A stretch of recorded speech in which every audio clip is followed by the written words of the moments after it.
Šta ako bih vam rekao da se najvrednije đубриво i zaštita za vašu baštu ne nalaze u skupim vrećhama u poljoprivrednoj apoteci, već potpuno besplatno pod vašim nogama u najbližoj šumi? Da, dobro ste čuli.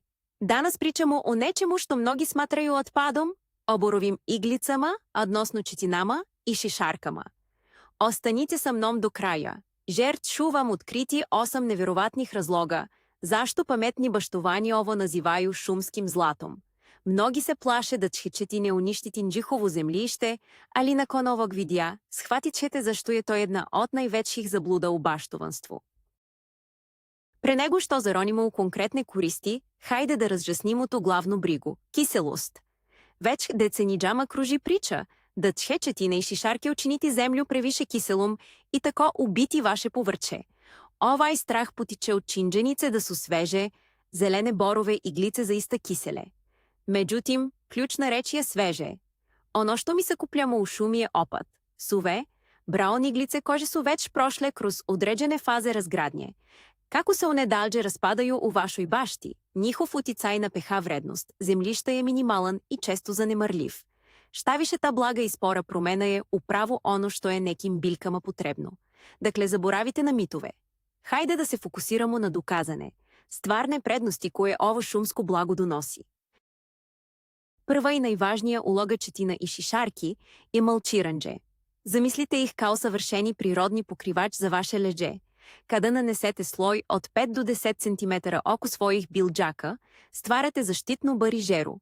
Ovaj sloj sprečava naglo isparavanje vode iz zemljišta, što znači da ćete morati znatno ređe da zalivate, čak i tokom najvećih letnjih vrućina. To ne samo da štedi vodu, već i vaše vreme i trud. Pored toga, ovaj pokrivač štiti korenje bilđaka od ekstremnih temperatura, leti ga čuva od pregrevanja, a zimi od izmrzavanja.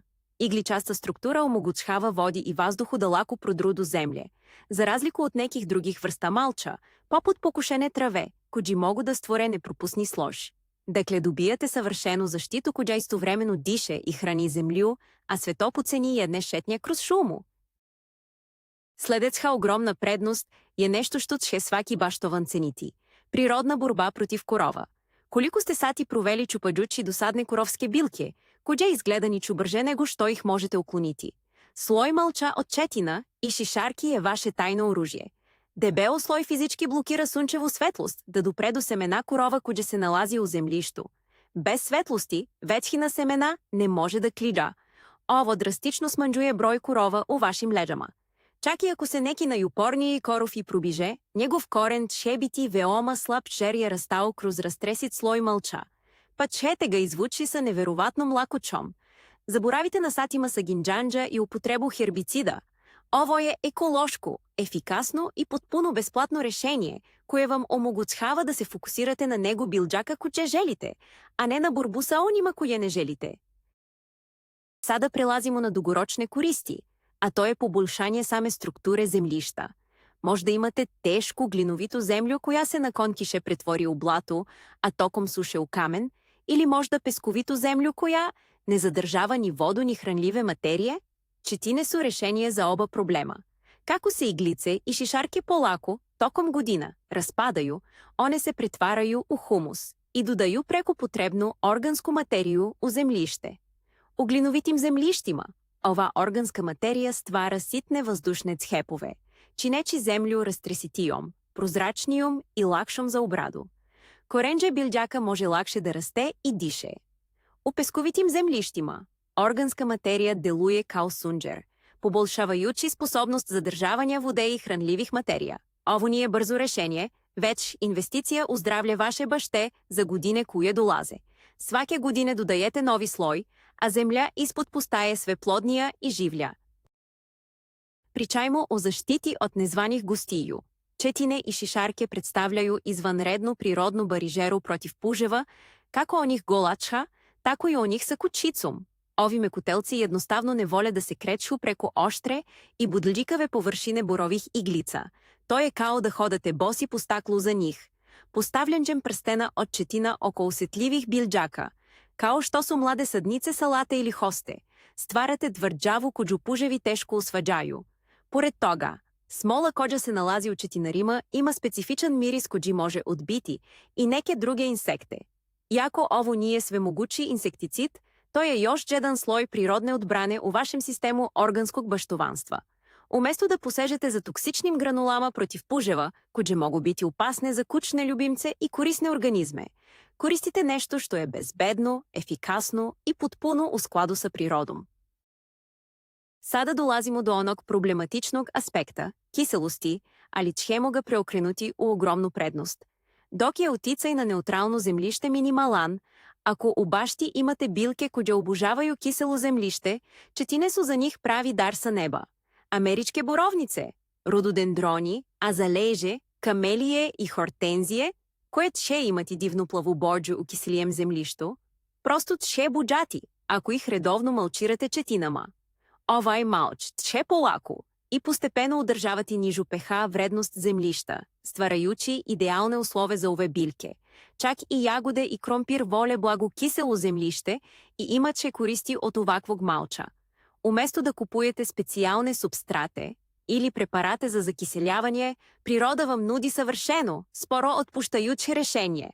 Декле, не ради се о томе да сочетине лоше, вече о томе да знате коджим билькама да их понудите као посластицо. Яко четинени су бързо джубриво попут неко комерциално гранулата, one su važan izvor hranljivih materija na duge staze.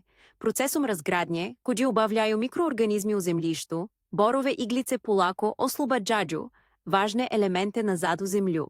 One su dobar izvor ugljenika, коđi je osnova zdravog zemljišta, ali sadrže i kalcijum, azot i fosfor u manjim količinama. Ovo sporo oslobađanđe je zapravo idealno. Уместо да бильку шокирате великом количином хране отжедном, ви константно храните сам екосистем у землищу, глисте, бактерije и гливице, коđe zatim te hranljive materije čine dostupnim biljkama. To je kao da birate između brze hrane i zdravog, izbalansiranog obroka.